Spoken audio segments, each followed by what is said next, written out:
Hello everyone, welcome to PNN PLAZA HOMES YouTube channel. I'm Shimokitazawa, the sales agent of PLAZA HOMES. Today I'm visiting my client Eugene. He's American and has lived in Japan for 5 years. Last year, he bought a second-hand detached house using a housing loan and renovated to create his ideal home, working with an architect. Are you guys excited? Yeah. Came up with the idea of just taking it out and making it major. Yeah, that's it. It's like a jail. Yeah. It's so funny. You felt like Yes, he's happy with that. he is very happy with us. Thank you for having us here today. Very welcome. I assume you enjoy living in this dream home. Yes, it's my dream home. It's so warm and nice. I love it very much. Now, let's just trace the process to see how he achieved. Eugene and I talk more about the process of property search and taking out a housing loan in another video, so please watch it as well. The house Eugene purchased is a detached house located in a residential area close to Shimokitazawa. Shimokitazawa, known as Shimokita, is located in Setagaya Ward, a quiet residential area on the west side of central Tokyo. It is a popular downtown area with access to Shibuya in about 4 minutes, and Shinjuku in about 8 minutes by train. With unique vintage clothing stores, restaurants, live music clubs, and theaters, Shimokita is known as a subcultural area, and popular among foreign residents as well. This is a 3-story wooden house built in 1999. It is a typical Japanese house with 3 bedrooms, and a Japanese room, 1 bath and 2 toilets. To a Westerner who grew up in a large house, it would feel cramped, with small rooms and low ceilings. Let's take a look at how Eugene renovated his dream home.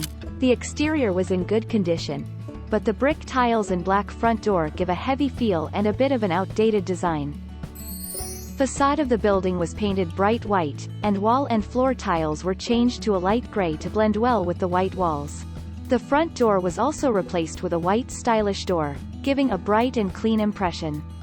Entering the house, there was a wood grain shoebox, giving a slightly stuffy impression. Storage capacity was kept the same, but replaced with a design matching the white cloth, and ceiling lighting was changed to downlights to create a more spacious feeling. The entire second floor is the living, dining, and kitchen. It is about 27 square meters and spacious. The living room was turned into a calm and warm space with white cloth and downlights. By removing the Japanese room on the 3rd floor above the living room and creating an atrium, a large space was emerged inside the house. Light pours into the living room through 3rd floor windows. The ceiling height is approximately 5 meters, and ceiling fans installed on a large beam rotate gently, creating a stylish and very special place for relaxation. The bookshelves built into the entire wall were requested by the owner. The kitchen was a closed space, partially separated from the living room by a wall. By removing a wall, the kitchen became bright and open.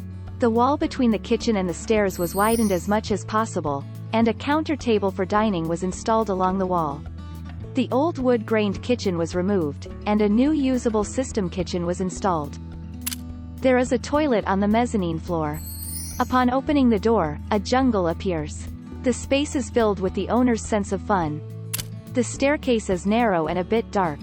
Walls were removed as much as possible and wood paneling was designed to extend from the walls to the ceiling, creating a sense of openness. There are no tall buildings around, and facing south, the top floor is a bright space with ample sunlight. In order to maximize the lighting on the 3rd floor, the Japanese room was removed, and an atrium was created to allow light to pour down through the 3rd floor windows to the 2nd floor. After removing the closet in the Japanese room, the space was found to be deep enough to allow for a room up to the wall. The walls between the hallway and stairs were also removed, transforming the space into a spacious study. The roof slope of the 3rd floor bedroom unnaturally affects the interior due to the north side slant restrictions of the building standard law. The closet was removed and the gently sloping ceiling surfaces were made to look beautiful and neat. Where possible, the ceiling was opened up to the roof slope, leaving the beams in place and expanding the space. The lighting was changed to indirect lighting suitable for a bedroom and provides a peaceful and relaxing atmosphere for the time before sleep. The first floor is a half basement, with 2 bedrooms and a bathroom toilet, and is entirely narrow and dark. The walls of the toilet, washroom, and bathroom were removed to create one space, giving the impression of spaciousness. The bathroom was downsized from the original size, allowing for more depth in the vanity and improved usability. A large screen was installed in this room.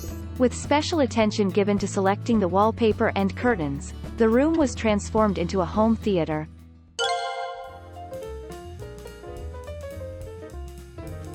Yoshimoto-san, thank you for joining us. My pleasure. Mr. Daishi Yoshimoto, the representative Yoshimoto Associates, has worked on large-scale projects such as the American Club and has a wealth of experience working with overseas clients.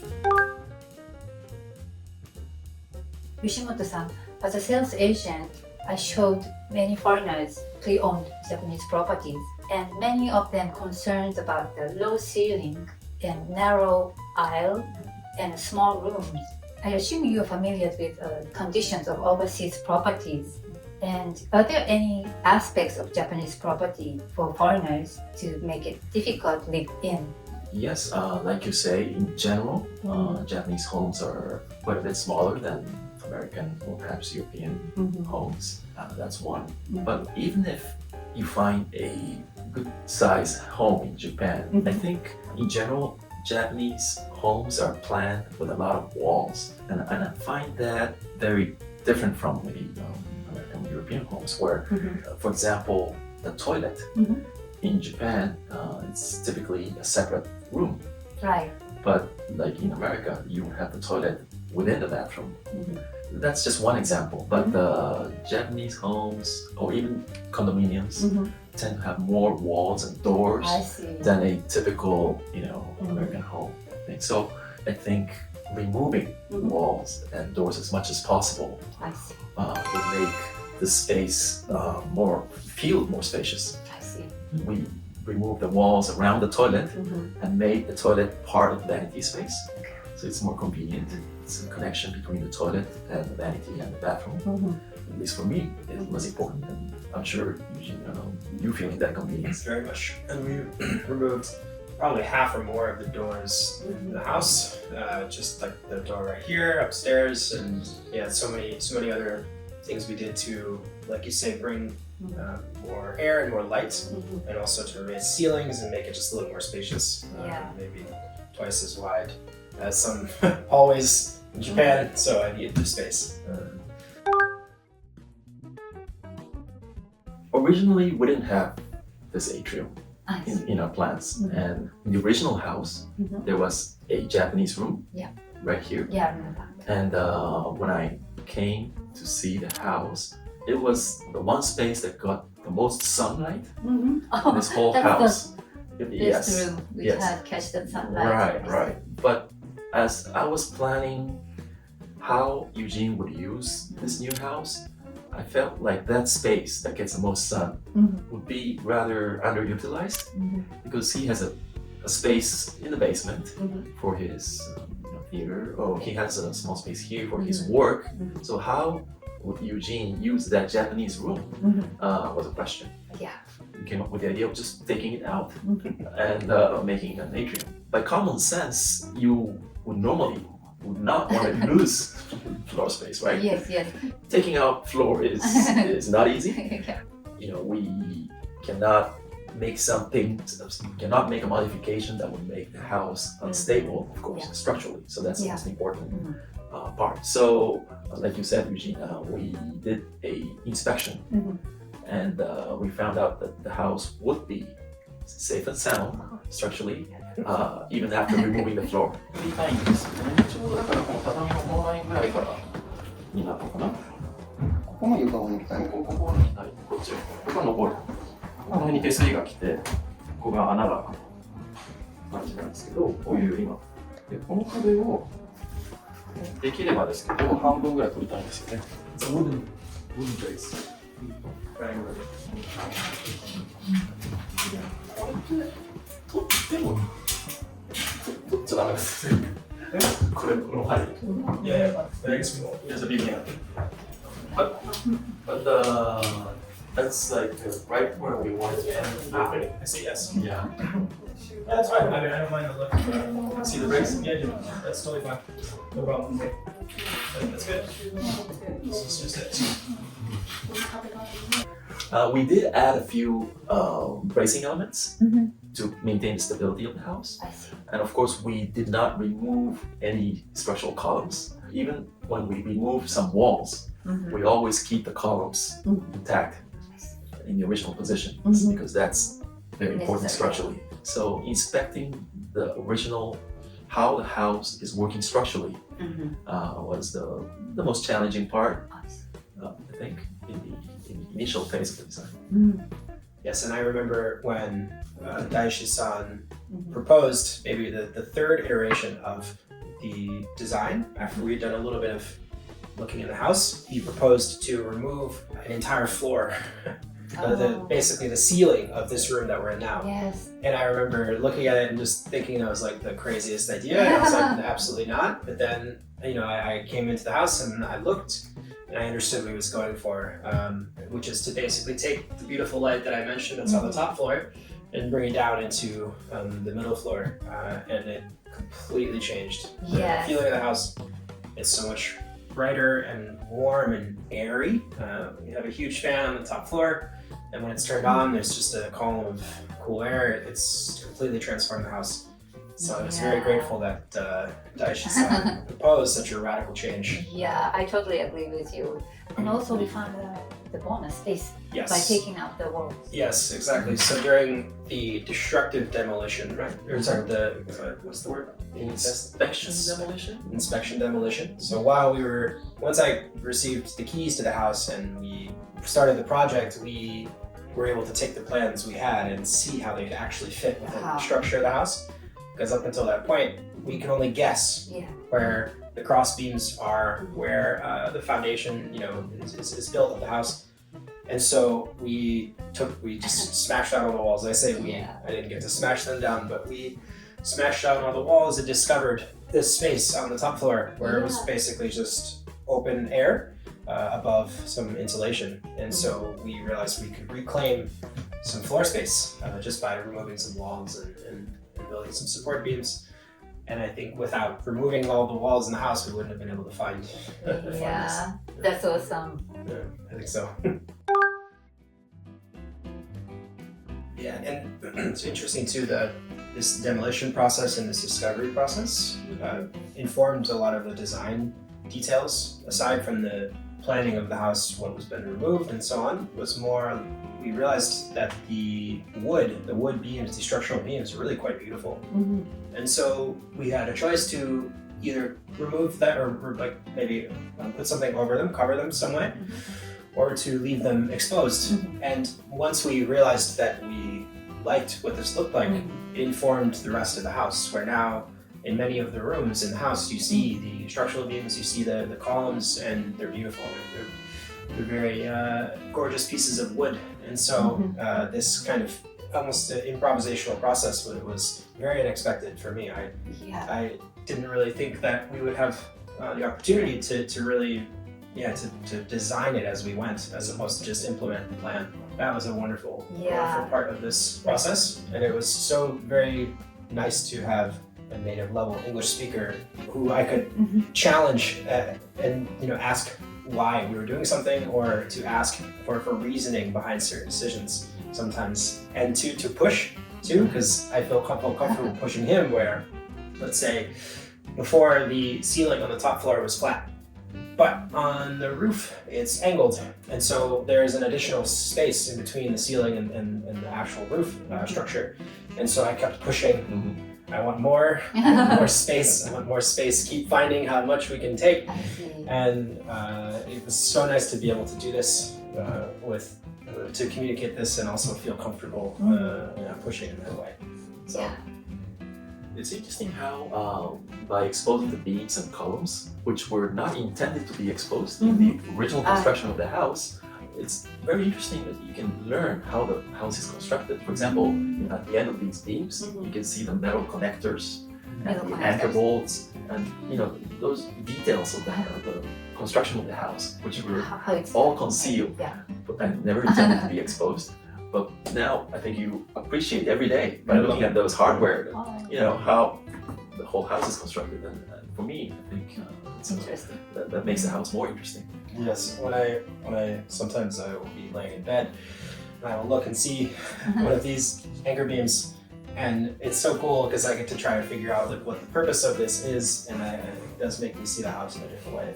Look at oh, he's not so camera shy. You can jump on. Keep asking me if he's happy with the house. I think he is very happy with the house. He likes to climb things, so the stairs. Space-wise, the big feature of the house actually is on the third floor, one off, Yeah. which is that continuous soffit that runs That's from very the beautiful. bedroom to the atrium. That wasn't there, of course, in the original house, but I wanted to somehow connect the two spaces so it feels like one space. Yes. And where previously it was just a wall Shut and a out. door, and it was just two separate rooms.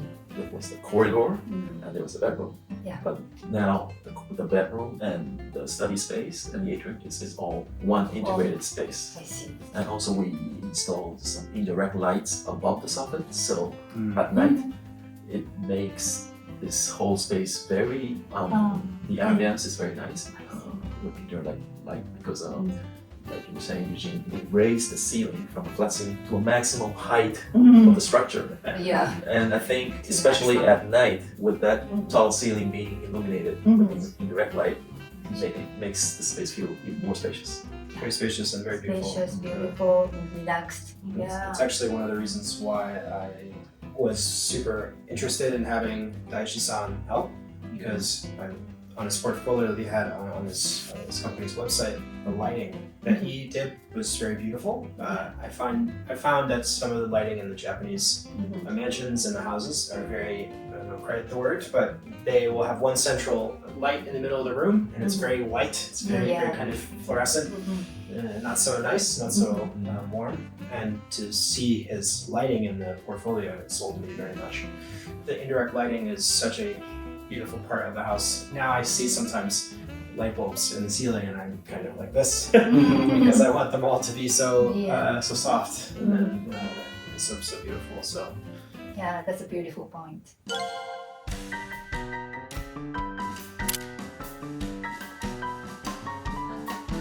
I guess the other funny thing is figuring out how to access the upper parts of the bookshelf, which are Oh yeah. how tall is this? We have here? ladders. Oh yeah, 8 meters like this. a little bit under that, but yeah, we can rack the bookshelf just waist height, but L shape. Or just take the bookshelf all the way to the ceiling. Oh, I guess. So would we have bookshelves here too? Okay. All around. Yeah.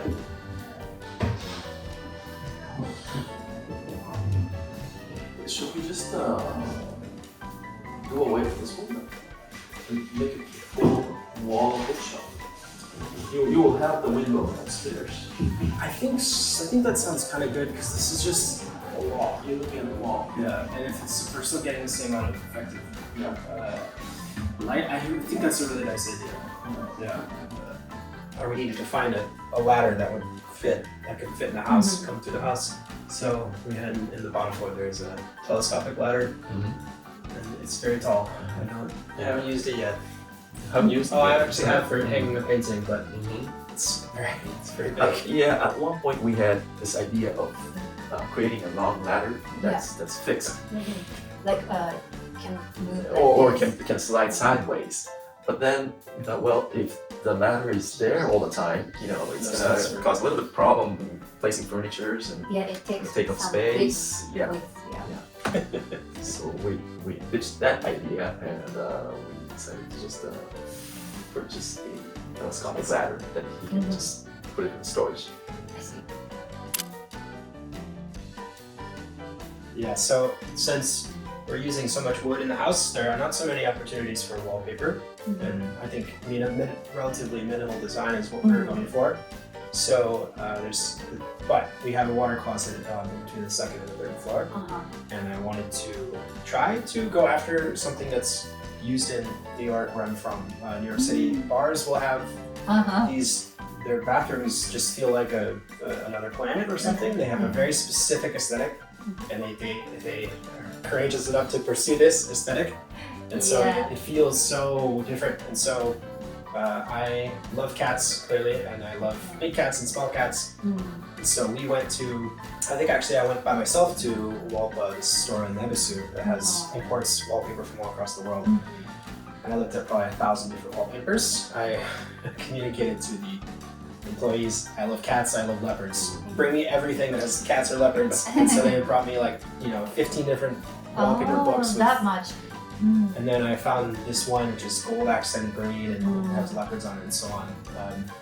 I think I don't think anybody told me anything else other than that it was crazy, because it's the wallpaper is so grand. It's very funny. I love it so much because it just feels so unique. Yeah. So I imported it from the US. It took a long time, maybe 2 months or something. And then we applied it, and it looks amazing. The application was perfect. Yeah, that's a nice accent on the ceiling. But it was really fun to really go a little crazy on the room. And during the housewarming party that I had, I put in a portable speaker inside the bathroom and was playing some jungle noises. So ambient, from the Amazon. And it was so funny. You felt like you were in the jungle going there. So I love it very much. It's a part of the house that brings me great joy.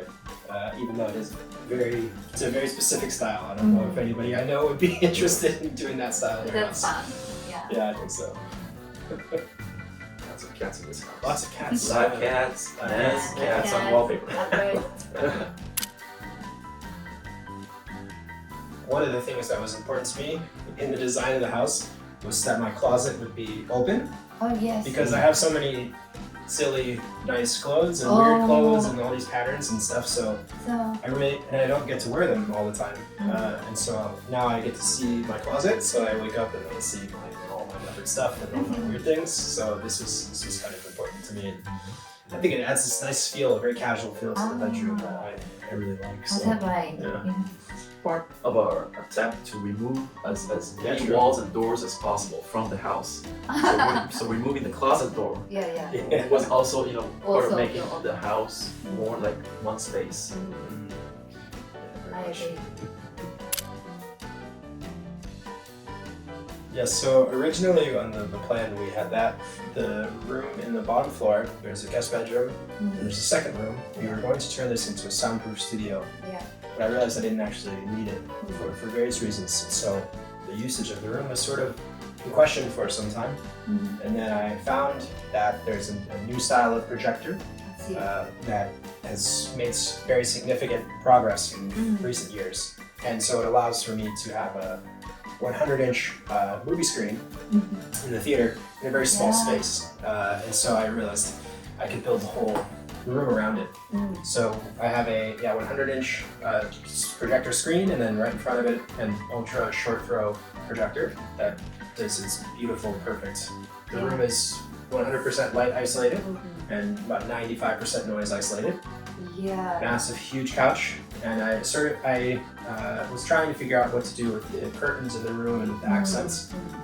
And I thought how silly it would be to have red velvet curtains like they do in some movie theaters. And it was another choice, I think, that everybody thought I was crazy. And they would come in and say, I don't know, and then I just committed to it. We had a wonderful artisan hand make the curtains for the rest of the house, and so we handmade some red velvet curtains in the theater, and now it feels like a movie theater when you're inside. Very much. Very theater room. Very beautiful. I love it very much. So many nice places in this house. The thermal insulation in Japanese homes typically isn't that great especially compared to Europe, where the thermal insulation standards are much higher than Japan. Japan is kind of catching up in recent years, but if you look at a house like this one, Mm. 10 years old, 15 years old, does not have a lot of insulation. So the issue becomes how to keep heat from escaping from the house Okay. in the winter months. Mhm.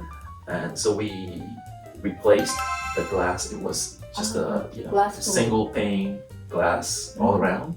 But for this space, we replaced them with a double insulated glass, which I think in the coming months you will be feeling and appreciating. It keeps Very warm. much. And, Also keeps the house very warm. and also keeps it quiet too, because I see. the double pane windows reduce the noise. It's very, very much appreciated. The windows have been changed to the pear glass to avoid the sound also, and also it works for both. What do you call ketsulo? Condensation. The condensation. Yeah, Condensation. it prevents condensation. Yeah. Yes. Change whole sash of windows and take off the bars. That was We like a took jail. out all the bars outside of the windows. Yeah, I want to take it off. Why? Well, it looks kind of Like a jail. Yeah. That's what he said. Right? Yeah, it does.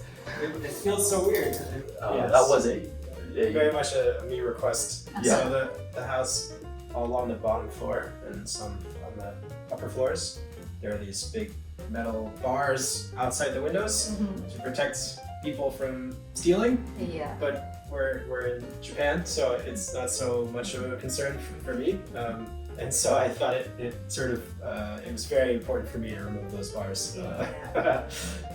I did not like especially on the bottom floor, which is dark because it's mostly submerged.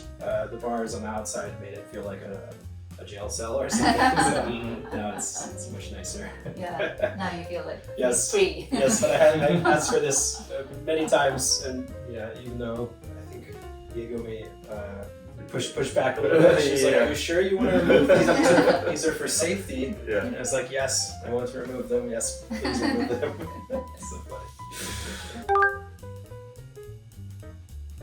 Yoshimoto-san, could you advise the foreigners who are thinking about buying properties in Japan and renovate? Any advice to when they choose? The property, right? Property. Mhm. Well, like I was saying, winter in Japan or in Tokyo even can be very cold. So a south-facing window is really nice during winter. So I would advise that to look for a property that has a large opening facing south. And the other point that I would advise would be cross ventilation. It's nice for the breeze to pass through the house, and that especially during the summer months when it gets really hot, Yes. that the breeze will kind of purge the heat out of the house. So if possible, get a property that has windows on at least two sides, so you can get ventilation I see. through the house. To make the wind through the house. Go right through the house.